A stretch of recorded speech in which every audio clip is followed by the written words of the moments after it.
Hi, I'm Ty, and this is Ty Draws, my new art channel. If you're here when this video is first released, you probably know me from one of my other channels, T-Toy Reviews Ty, where I talk about the Pixar Cars series, or Muptown Funk, where I talk about the Muppets, Sesame Street, and the Disney parks. Well, those have been my two main projects online for the last, almost decade now with T-Toy Reviews Ty. My main passion offline has been making comics. I love drawing, I love writing, I love being able to tell stories, and making comics is, to me, the perfect way to encapsulate so many of my passions in one place. Back in 2014, when I was in the 4th grade, I started a comic series that went on to be known as The Funders. It starred myself and other kids from my 4th grade class. We were a group of variety show performers who also went on other missions and quests on the side. I was very inspired by the Muppets, specifically Muppets Most Wanted, which was coming out at the time. The first villain of that series was a guy named Joe Nicholson, who was an evil tour manager. But as the series went on, those characters began to become more and more independent, more their own thing. They went on different adventures, time traveling, stopping alien invasions. As time went on, the cast expanded, became mostly original characters, and the world just exploded into an entire universe, a multiverse really. We had multiple dimensions, spin-offs, crossovers, all sorts of crazy stuff. And that was a series that I continued writing all the way through college. And it's something that I'm super proud of. And now that I've graduated college, with that series of 12 years under my belt, I'm getting ready to start some new projects, and I thought that sharing them here online with you guys, who have always been so great and supportive of my work, would be a really fun place to do that. So, I've shared some of my artwork on this channel so far. I have a short where I just draw Spider-Man over on my community page, or I guess it's just called the posts page now for some reason. I've shared a few of my pieces, and I've really been struggling trying to figure out what the first video on this channel should be, but I thought it'd be fun to just sort of walk through the history of my art style and how it's evolved over the years. So in this folder here, I have several pages of the Funders comics from the 4th grade. And, man, I have not looked at these in a long time. Let's see. Here we go. Okay, so this is the cover of my first ever comic. This is Funds for Fun. Man, this is so funny to look at. As you can see, this was drawn by me during indoor recess one day. I'm not gonna flip it around because it has real people's names on it, but it actually doesn't. The back is just blank. Yeah, one of my friends and I, we just messed around and we're like, hey, let's make a comic. And so this is me and a bunch of kids from my class doing all sorts of insane stuff. You can really see just like the wacky childhood creativity here. That's me in the center wearing this absolutely iconic shirt that still doesn't exist in real life, and really should. Another kid drew himself, inserted himself here, trying to kind of do my art style. We have two guys here on a Velcro wall is what that was supposed to be. We have one kid who my friend and I didn't really like, so we just drew a giant boulder to cover him when we decided he wouldn't be in the comic. We got one guy with suction cup shoes. This girl up here was basically our gonzo, and she used to say, "Oh my beans and rice" a lot because it was 2014. And, yeah, she had a cannon she launched herself out of called Beans and Rice. Up there is another character parachuting. There's a unicorn. There's a firework with Mario exploding inside of it. It says Mario Goa Kablooey. Hi, welcome to my channel, guys. We erased him when we were like, why is Mario there? Funnily enough, having other characters from other series became like a big running joke and thing in the series as it went on. This was the guy that I drew the cover with. He loved Minecraft. Again, in 2014, he had a creeper hat, and he was our explosives expert. Ignore the fact that these kids were like 9. There's a lot of stuff here on the cover of Funds for Fun that just doesn't exist in the series in terms of how the art style looks. The eyes and glasses are separate. The noses are triangular. by the second comic in the series, World Tour. Here's World Tour's cover. This is very inspired by Muppets Most Wanted. Here's the evil Joe Nicholson up top. You can see that the eyes and glasses have merged to be one thing. Characters who have glasses simply just have lines connecting their eyes. And the noses are no longer triangular. They're now this sort of hook shape, which actually, this is the first ever page of Funds for Fun. And you can see the triangular noses lasted one panel. And then you got the hook noses, which is still how I draw noses to this day, although it has changed. You'll see the hands just pop out of the sleeves, and the sleeves are very triangular. Yeah, there are also no eyebrows, unless people are angry, like how angry they are there. And a lot of the characters look very, very similar. This is my character, and this is another character, and they're literally the exact same design, except mine has glasses. So, yeah. Yeah, let's see. This was time travel, where the characters go to the distant year of 2022. Yeah, let's see what else we have here. There weren't really that many comics. This is basically what we called Season 1. This is comic number 3, The Quest for the Crown. After their world tour, they have to save the Queen of England's crown, which again was kind of pulled from Muppets Most Wanted. That's the Queen of England there.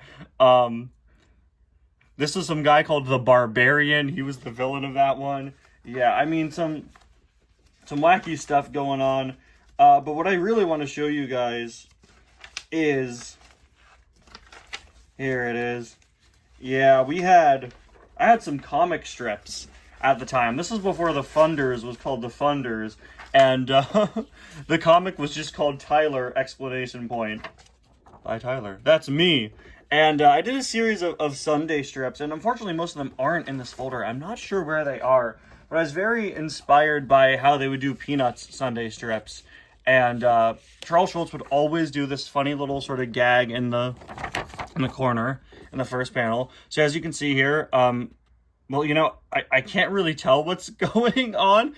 It's Tyler, the character, and again, the character we saw before, who's just him, but without glasses. And I think they're sitting in a crowd. I had a visiting author come to my school at the time who said he draws crowds by just doing squiggles. So I took that to heart. That actually is partially still how I draw crowds now. And, I mean, obviously I've gotten better with that. So they're watching a baseball game, and a ball comes and hits me in the eye, and I go, ow, my eye. And then it hits me in the other eye, and I go, ow, my other eye. And that's the entire joke. That's the whole thing. That's the entire thing. As we move into the 5th grade, the art style starts to become a bit more consistent. Not necessarily good. In fact, in terms of comic formatting, I'd argue that this one is a lot worse. This is from September of 2014. So about 8 months after I started in January of that year, we have very, very small panels now. Incredibly hard to follow. And the speech bubbles are just a very strange shape. You know, we still don't have backgrounds. Most panels are just formatted as a head and very little else. But at the very least, the character designs are a lot more consistent. This is not the character we saw before, by the way. This is just another guy using his exact same design, which again is just Tyler without the glasses. But as you can see, the characters do look a little more streamlined. We've also switched from erasable pen to pencil. Yeah, and then if we're to jump ahead a year, we get into the 6th grade, where I think the series starts to sort of hit its stride design-wise, at least a little bit. Things start to make a little more sense, you know, be a lot more consistent. Let's see, what's a good one I could pull. I have a big 6th grade folder here, and as you can see, we are starting to have characters look a lot more consistently like themselves. This is a year after the last page I showed you guys, a year and 3 months actually. This is a different character. Again, so the characters do still look a little bit too similar, but the story is starting to become a little more intense. Uh-oh, that was the final appearance of Joe Nicholson for a while. He gets turned into this cyborg spider monster, so you can see the stories are starting to get a little crazier, a little more intense. This is not a video about the plot of the comics. Maybe if you guys want to see that, I could do that in the future, but at this time I'm actually making comics for my school library. The librarian in my middle school absolutely loved seeing my comics, and she asked me to make some, and they would be put up in the window of the library, and people would read them, which is pretty cool. So I did a set of comics based on different genres. So this is another one we could actually read, and this was a personal favorite of a lot of people. This is on nonfiction. Nonfiction tells things that are real, unlike this comic. A comic? Wait, does that mean I could take away my eyes? That's disgusting. Wait, since this comic isn't made of ink, well then you can be erased, Dylan. And then poor Dylan gets erased here. Yeah, not very good. And what do they mean this comic isn't made of ink? It is. It's done by pen. You can see at this point I've switched to blue pen. I don't know why I chose blue pen, but blue pen became the color, the pen I used for years. We also have realistic fiction. Realistic fiction. It can happen, but the characters don't really exist. It can be themed around middle school, but the characters in specific school don't exist in real life. That's all. Now back to book jousting. No, do not attempt or do in real life. Remember, this is a comic, so we don't feel pain. 3, 2, 1, push! Yeah, again, there's a lot of just kind of random, funny, oh hey, see, look.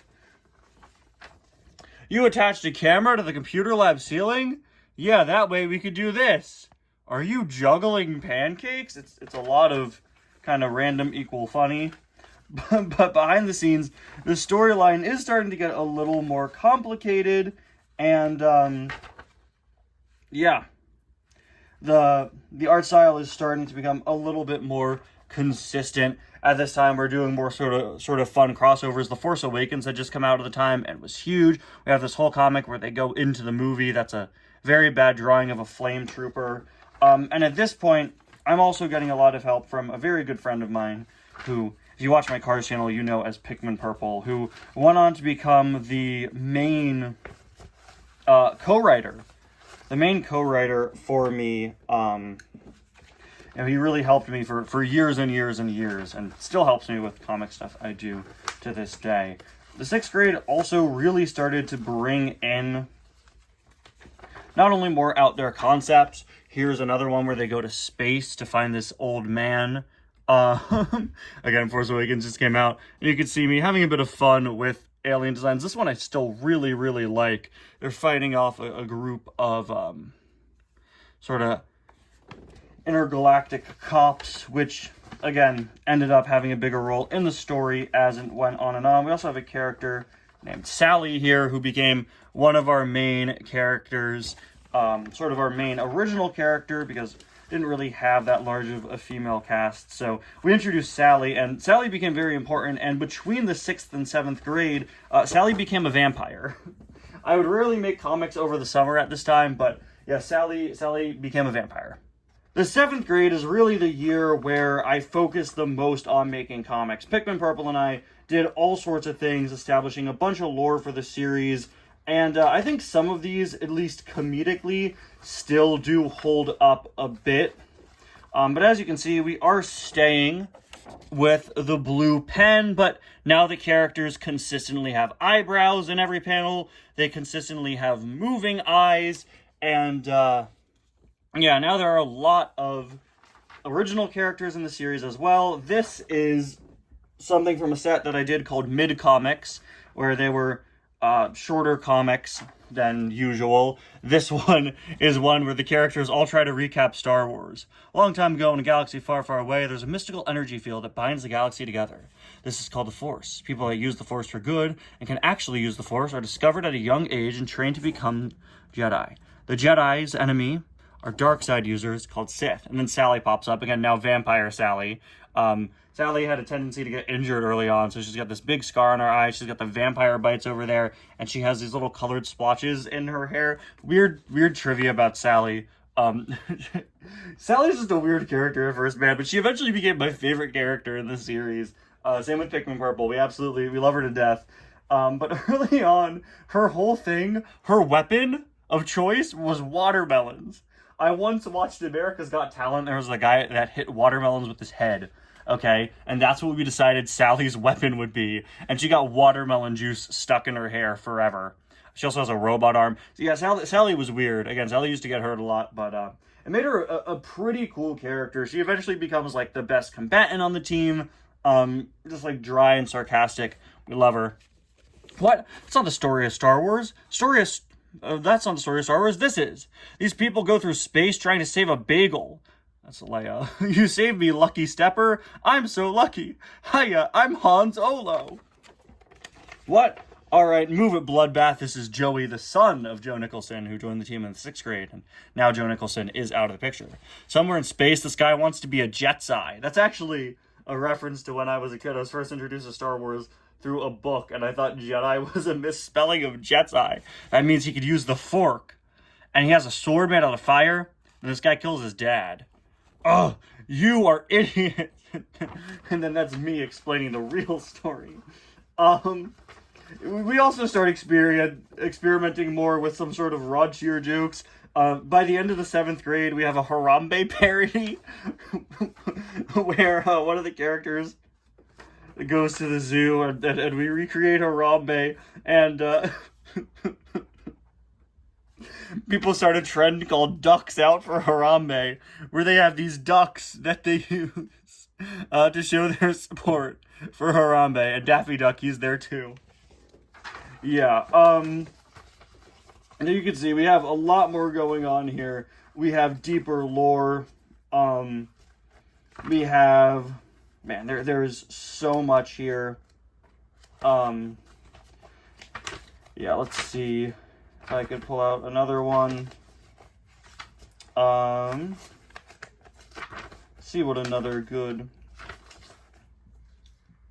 example from this time is. You know what? Oh, here we go. Yeah.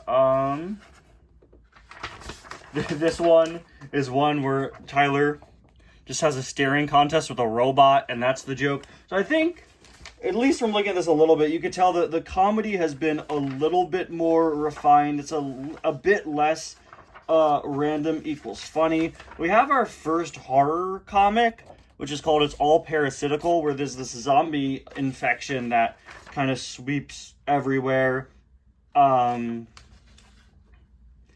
Yeah, we start getting sort of more ingrained in, again, kind of a little bit edgier humor, sort of more specific comedy than just, whoa, look at what we're doing.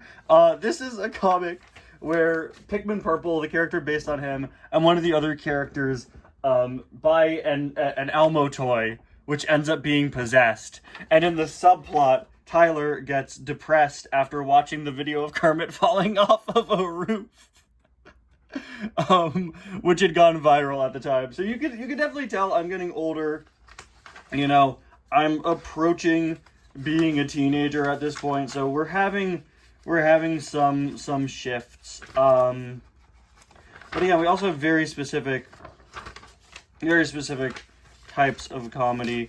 We also have lore here with a character named Jen, who's blind and like this cool warrior. She joins the team, and there's a whole thing with her. She actually ends up getting killed off at the end of the season, which was very important to write. We also have Autumn. Autumn's whole thing is that her hair color changes every single month. And this is something I consistently kept the entire time I did the series. Every single month, Autumn got a brand new hair color. She's also a very fun character. She becomes, you know, pretty grounded. which is good when a lot of our characters are just kind of wacky goofballs. Also at this time, I got this massive notebook, and this thing, man, okay, I carried this everywhere. It's the Funders Concept Art book. That was our logo for a little bit. That's Sally's shirt. She wore a shirt with a question mark on it. And when she became a vampire, the question mark got fangs. And this was really the first time I started evolving my art style, just by drawing characters in my free time and sketching up different ideas. You can see all sorts of things here. This was the first concept art for Jen, the blind girl. You can see some notes here, some different angles. And then underneath her is Chirrut from Rogue One, because again, Star Wars. It was just random whenever I felt like drawing. Here's Lumiere from Beauty and the Beast in my art style. Here's some sort of cybernetic animal. Yeah, we had all sorts of different things drawn in here, just wacky, random designs. We had an idea. Pikmin Purple and I once saw a random Cheeto bag on the floor while we were at recess, I think it was, and we thought it'd be funny if, like, the Cheeto bag summoned a genie. So this was the Cheeto genie, and that's E.T. So, yeah, by January of 2017, I am drawing in this thing constantly. I am doing stuff all the time, all sorts of things. Star Wars characters, this maid robot who looks like the one from the Jetsons, all sorts of things. Really just sort of honing my skill, my style, and just sort of figuring out what I want to do. And then we get to the 8th grade, where I actually have a separate book. Now, the 8th grade has always been one of my least favorite years for my artwork, honestly. Things here ended up being pretty rushed, and it wasn't something I was really focused on because I had actually just started my YouTube channel at the time, so I was focusing a lot more on that. But yeah, we get into this time where I don't know, I'm just not too happy with how the art style is looking back. I'm trying to find a good page here. We have this random character design who never made it into the comics, but I feel like here things just started to be a lot lazier, sort of faster. Now Last Jedi had come out. You could see it's a lot quicker, a lot faster, and unfortunately that stayed longer than I would have liked. This is a piece I always thought was really funny.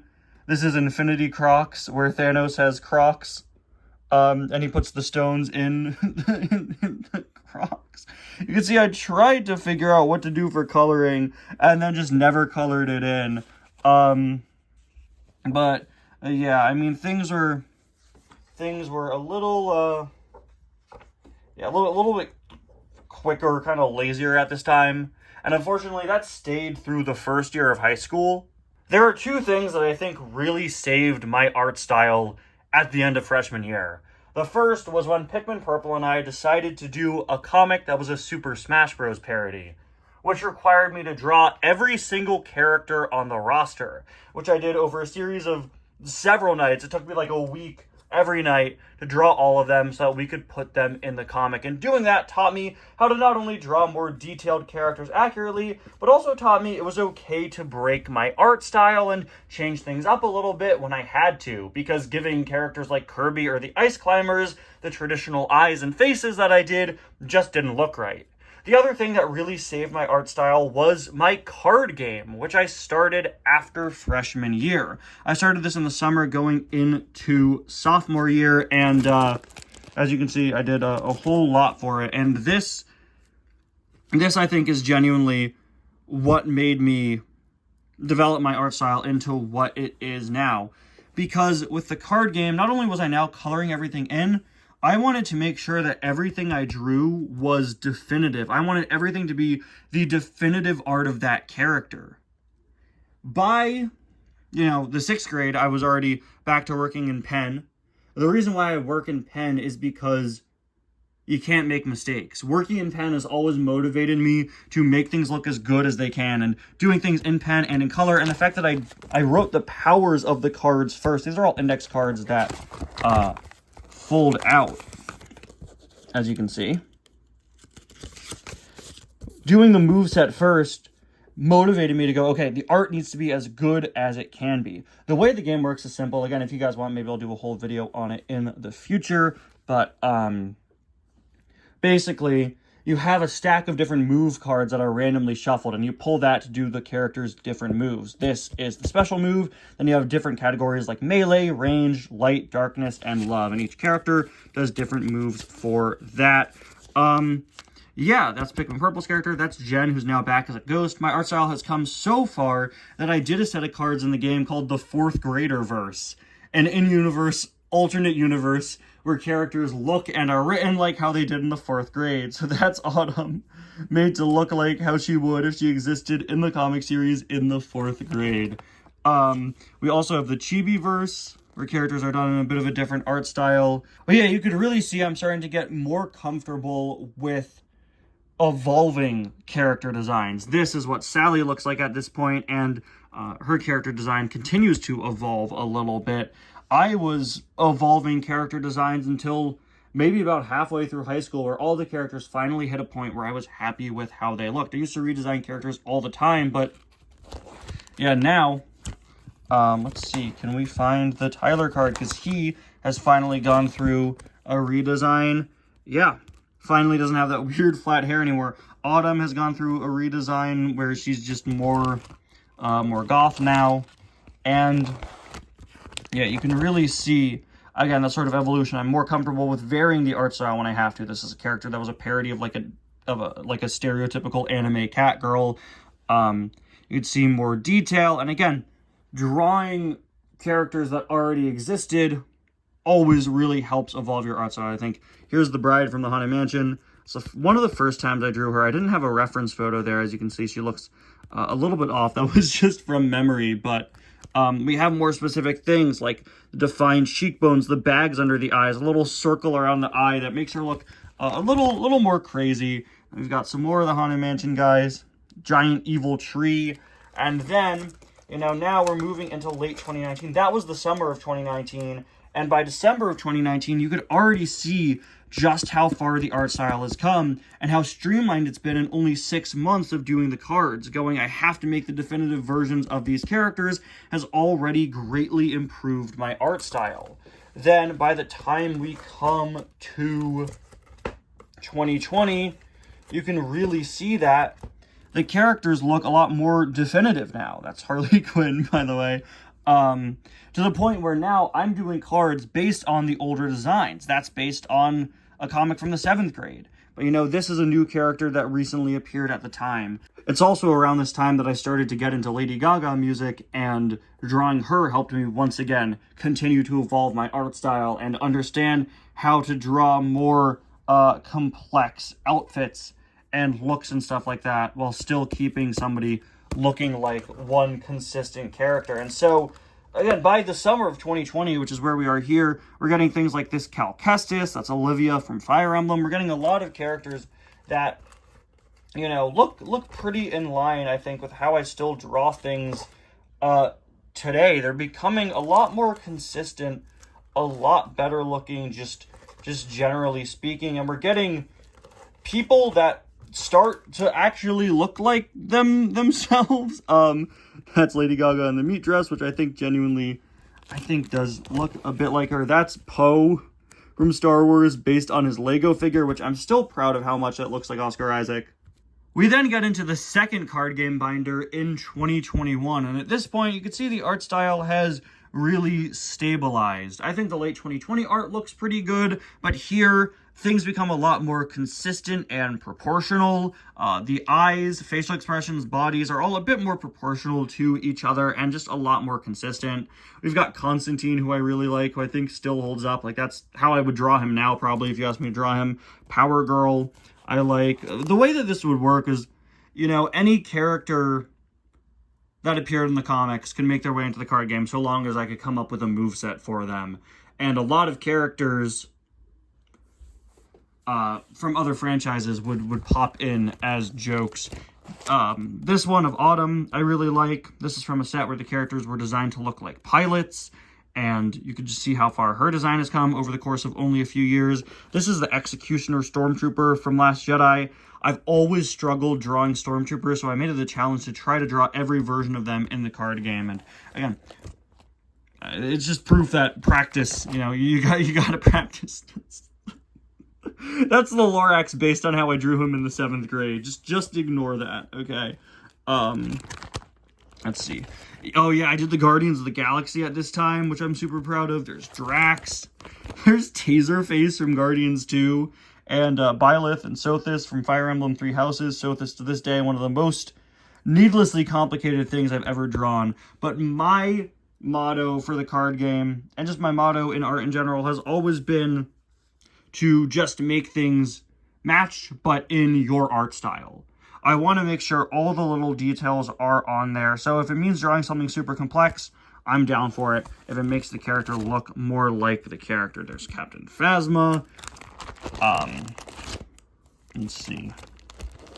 Oh yeah, around this time, I did a comic series where the characters were in the original Star Wars trilogy.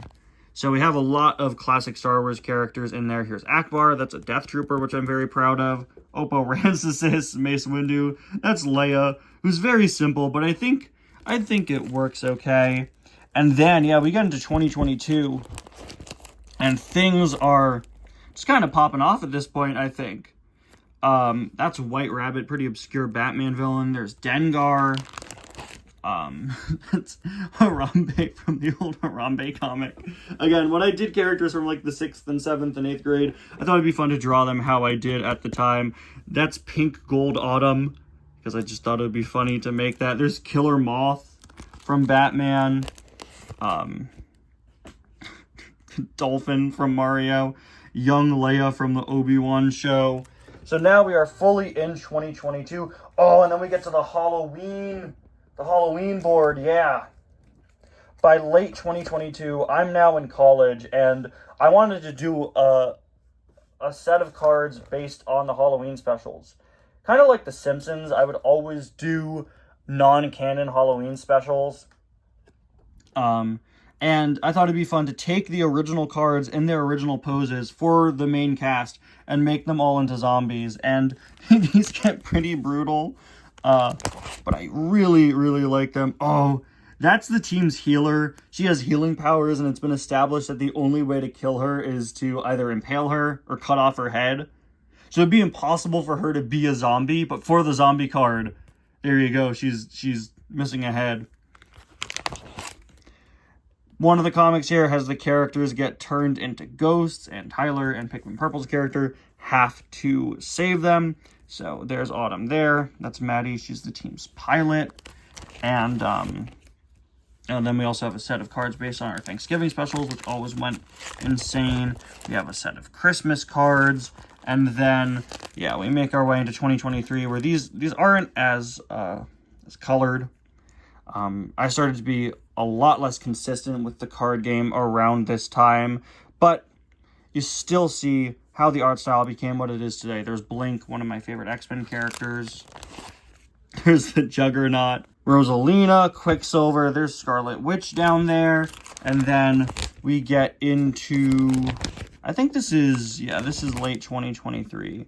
And again, just look at how much Sally has evolved. This was her Christmas outfit. I always like doing different outfits for the characters for around Christmas time, but you can really see how much the characters have stabilized. And then 2024, it was the 10-year anniversary of the comic, so I went back and did a bunch of characters based on how they looked in the early years. There's early Joe Nicholson.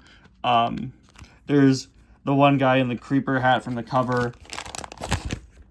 And I did that for each year, just drawing characters how they looked at the time. And then we got into our last cards from 2025. This was sort of the final set that I did. And yeah, I haven't returned to the card game yet, but something that maybe one day I will continue to go back to. After working on the funders for 12 years straight, I started to feel very burned out, and I ended up taking a break from the series. But at this time, I had to start work on my college senior thesis, which I decided, as a creative writing major, would be a graphic novel. And I created a graphic novel called The B Team. It was a superhero parody discussing topics like oversaturation of superhero media, weird like alpha male bro dudes, as the main villain is this superhero corporate sponsor named Alpha Man, and we have this whole team of losers here that have to stop him. It was really fun to go back to making a comic for the first time in quite a while, and now you can see how far we've come. I still need to do more variety in poses, honestly.